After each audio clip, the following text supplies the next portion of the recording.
Compound motor বা compound generator.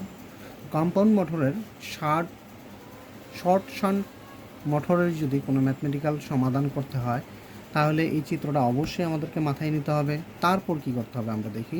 যেহেতু motor current এই পাশ থেকে প্রবাহিত হচ্ছে, কারেন্ট এদিক থেকে প্রবাহিত হচ্ছে, তাহলে লাইন কারেন্ট ইকুয়াল আমরা কি লিখতে পারি? দেখেন, আর্মেচার কারেন্ট যোগ হচ্ছে শান্ট কারেন্ট। এই পাশ থেকে কারেন্ট এসে দুইটা ভাগ হয়েছে, সেই জন্য আর্মেচার কারেন্ট আর শান্টের কারেন্ট জোনোটা যোগ করে দিলে আমরা লাইন কারেন্ট অবশ্যই পাচ্ছি। আবার ভালো করে খেয়াল করেন, আমাদের এই পাশ থেকে সাপ্লাই দিছি, তার মানে এখানে একটা ড্রপ হয়েছে। আমরা যদি এই ভোল্টেজ থেকে এই জায়গার ভোল্টেজটা যদি মাইনাস করে দেই, ভালো করে খেয়াল করেন, এই জায়গার ভোল্টেজ থেকে যদি আমরা এই ড্রপের ভোল্টেজটা যদি মাইনাস করতে পারি তাহলে অবশ্যই আমরা এই প্রান্তের ভোল্টেজ পাবো। ভালো করে খেয়াল করেন, আমরা যদি এই ভোল্টেজ থেকে যেটা আমরা সাপ্লাই দিছি, সাপ্লাই ভোল্টেজ থেকে আমরা যদি এই জায়গার ভোল্টেজটাকে মাইনাস করে দেই তাহলে অবশ্যই আমরা এই জায়গার ভোল্টেজ পাইছি। আর এই পাশের ভোল্টেজ আর এই পাশের ভোল্টেজ দুটোটা প্যারালালে আছে, তার মানে দুটোটা ইকুয়াল সমান, তার মানে আমি শান্টের ভোল্টেজ পাচ্ছি। তো শান্টের ভোল্টেজ পাওয়ার জন্য তাহলে আমার কী করা লাগে দেখেন, ভালো করে খেয়াল করেন যে সাপ্লাই ভোল্টেজ থেকে এই জায়গার কারেন্টকে বিয়োগ করা লাগে, এই জায়গার ভোল্টেজকে বিয়োগ করা লাগে। তাহলে ভোল্টেজকে বিয়োগ করে এই জায়গার ভোল্টেজ পাইতে হলে কী করতে হবে? এই জায়গার লাইন কারেন্টের সাথে সিরিজ রেজিস্ট্যান্স গুণ করে দিতে হবে। তো লাইন কারেন্টের সাথে যদি আমি সিরিজ রেজিস্ট্যান্স গুণ করে দেই তাহলে অবশ্যই আমি এই জায়গার ভোল্টেজ পাইছি, এই ভোল্টেজ থেকে এই জায়গার ভোল্টেজ মাইনাস করলাম, এই জায়গার ভোল্টেজ পাইলাম, আর এই জায়গার ভোল্টেজ মানে এই জায়গার ভোল্টেজ সমান। এখন এই জায়গার ভোল্টেজকে যদি আমি এই জায়গার রেজিস্ট্যান্স দ্বারা ভাগ দিই, অবশ্যই এই জায়গার লাইন কারেন্ট অবশ্যই আমরা এই জায়গার শান্টের যে শান্টের কারেন্ট আমি পাচ্ছি, কারণ শান্টের ভোল্টেজকে শান্টের রেজিস্ট্যান্স দ্বারা আমি ভাগ দিছি, সেজন্য শান্টের কারেন্ট আমি পাইছি। আর ওই লাইন কারেন্ট তো স্বাভাবিকভাবে আমাদের যদি ইনপুট পাওয়ারটা থাকে বা এটা তো ডিসি মোটর, তার মানে আউটপুট পাওয়ার যদি আমার কাছে জানা থাকে, ডিসি মোটর যেহেতু ইনপুট পাওয়ার যদি জানা থাকে তাহলে অবশ্যই ইনপুট পাওয়ারকে ইনপুটের যে ভোল্টেজটা আমি সাপ্লাই দিছিলাম ওই ভোল্টেজটা দিয়ে ভাগ দিলে আমি লাইন কারেন্টটা পাচ্ছি। তা লাইন কারেন্ট আর যদি শান্ট কারেন্ট জানা থাকে তাহলে কি আমি আর্মেচার কারেন্ট বের করতে পারবো না? একদম ইজি। লাইন কারেন্ট থেকে শান্টের কারেন্ট বিয়োগ করলেই তো আমি আর্মেচার কারেন্ট পেয়ে যাচ্ছি। সেজন্য আমি আর্মেচার কারেন্ট বাইর করা নিয়েও আমার আর কোনো চিন্তা নাই। এখন আমি দেখব আমি কিভাবে মোটরের ব্রেক ইএমএফটা বাইর করতে পারবো। তো মোটরের ব্রেক ইএমএফ বাইর করার জন্য এখানে ব্রেক ইএমএফ আছে, আর্মেচার রেজিস্ট্যান্স আছে এটার মধ্যে।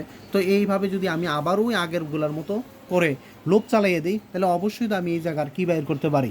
ব্রেক ইএমএফ বাইর করতে পারি। এখন যদি আমরা শর্ট শান্ট জেনারেটরের দিকে ভালো করে তাকাই তাহলে আমরা দেখতেছি শান্টের মধ্যে এখানে হচ্ছে যে জেনারেটরের মধ্যে পার্থক্যটা হচ্ছে কারেন্ট ফ্লো নিয়ে। কারেন্টের দিক থেকে বাইর হচ্ছে হয়ে দুইটা ভাগ হচ্ছে, লাইন কারেন্ট যাচ্ছে আর শান্ট কারেন্ট যাচ্ছে। আগেরটা কী হতো, লাইন কারেন্ট আসার পরে আর্মেচারের দিকে যেত আর শান্টের দিকে যাচ্ছে, যেটা এখন ব্যতিক্রম। কি ব্যতিক্রম হচ্ছে আর্মেচার থেকে বাইর হয়ে শান্টের দিকে যাচ্ছে, আর হচ্ছে যে কার দিকে যাচ্ছে, শান্টের দিকে যাচ্ছে, আর হচ্ছে লাইনের দিকে যাচ্ছে, দুইটা দিকে বিভক্ত হচ্ছে। তাহলে আমরা যদি লাইনটা এবং শান্টের কারেন্ট যোগ করে দেই তাহলে অবশ্যই আর্মেচার কারেন্ট পাবো, আর্মেচার কারেন্ট পাবো। সেম এই আর্মেচার কারেন্ট আমি এভাবে বের করছি। তারপরে আমরা আবারও ভালো করে খেয়াল করতেছি এই জেনারেটর ভোল্টেজ আর এই জায়গার ভোল্টেজ, শান্টের ভোল্টেজ আর এই জায়গার ভোল্টেজ, এই টার্মিনালের ভোল্টেজ, দুটোটা ভোল্টেজ সমান। তার মানে আমি কোনোভাবে যদি এই জায়গার ভোল্টেজ বের করতে পারি তাহলে এই ভোল্টেজ বলতে পারি এটা শান্টের ভোল্টেজ। তো শান্টের ভোল্টেজকে শান্টের রেজিস্ট্যান্স দ্বারা ভাগ দিলে শান্টের কারেন্ট আমি পাবো, নর্মাল বিষয়। তো সেই জন্য আমি কী করতেছি খেয়াল করেন, জেনারেটর তো আমি এই দিক থেকে সাপ্লাই দিলে, এই দিক থেকে সাপ্লাইটা দিলে আমি পাবো, বিষয়টা এমন না?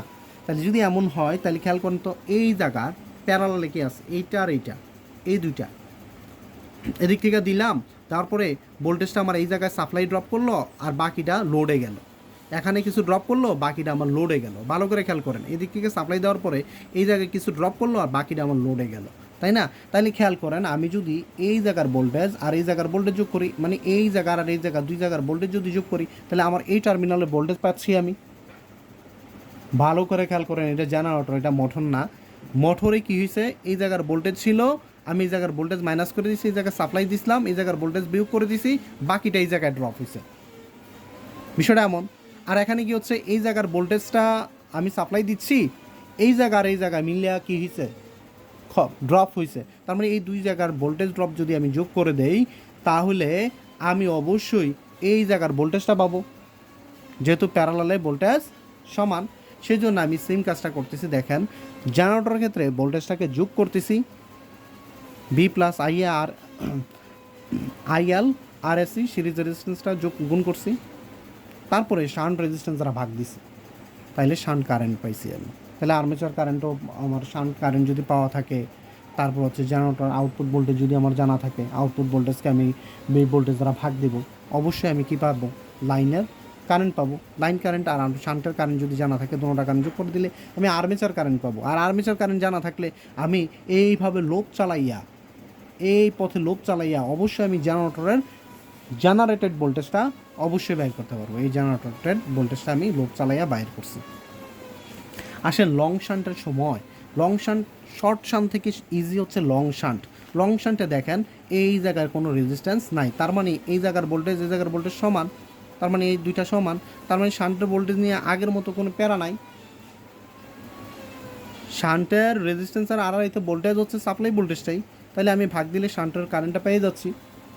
আর হচ্ছে লাইন কারেন্ট, যেহেতু মোটর এদিক থেকে কারেন্ট আসতেছে এই পথে আর এই পথে যাচ্ছে, তাহলে দোনো পথ যোগ করে দিলে তো আমি কি পাচ্ছি, এই পথের কারেন্ট আর এই পথের কারেন্ট যোগ করে দিলে তো লাইন কারেন্ট পাচ্ছি, এই লাইন কারেন্ট পাচ্ছি। শান্টের কারেন্টও জানা আছে, লাইন কারেন্টও জানা আছে, দোনোটা কারেন্ট যোগ করলে তো আর্মেচার কারেন্ট ইজিলিভাবে আমি কি করতে পারি, এই কারেন্টটা থেকে লাইন কারেন্টের থেকে শান্টের কারেন্ট বিয়োগ করলে তো আমি আর্মেচার কারেন্টটা পাচ্ছি, লাইনের কারেন্ট থেকে শান্টের কারেন্ট বিয়োগ করলে তো আর্মেচার কারেন্ট পাচ্ছি, অথবা আমার আর্মেচার কারেন্ট বাইর করে নিয়ে কোনো সমস্যা নাই। এখন যদি আমি এইভাবে লুপ চালাই সেম আগের মতো, তাইলে অবশ্যই আমি কি পাবো, ব্রেক ইএমএফ পাবো। ঠিক লং শান্টের মধ্যে, লং শান্ট জেনারেটরের মধ্যে সেম, ওইটাতে কারেন্ট আসতো আর এখন কারেন্ট বাইর হবে, তার মানে আর্মেচার কারেন্ট আমি পাবো কীভাবে, লাইন কারেন্ট আর শান্ট কারেন্ট যোগ করে, বাকি সব আগের মতো। আশা করি বুঝতে পারছেন। আর হচ্ছে সেপারেটলি এক্সাইটেড যে জেনারেটরটা আছে ওইটা অবশ্যই চিত্র বুঝবেন, একটা সিরিজ জেনারেটরের মতো। এটা আর ভিডিও আমি করলাম না আর কি, এটা নিজে দেখে নেবেন।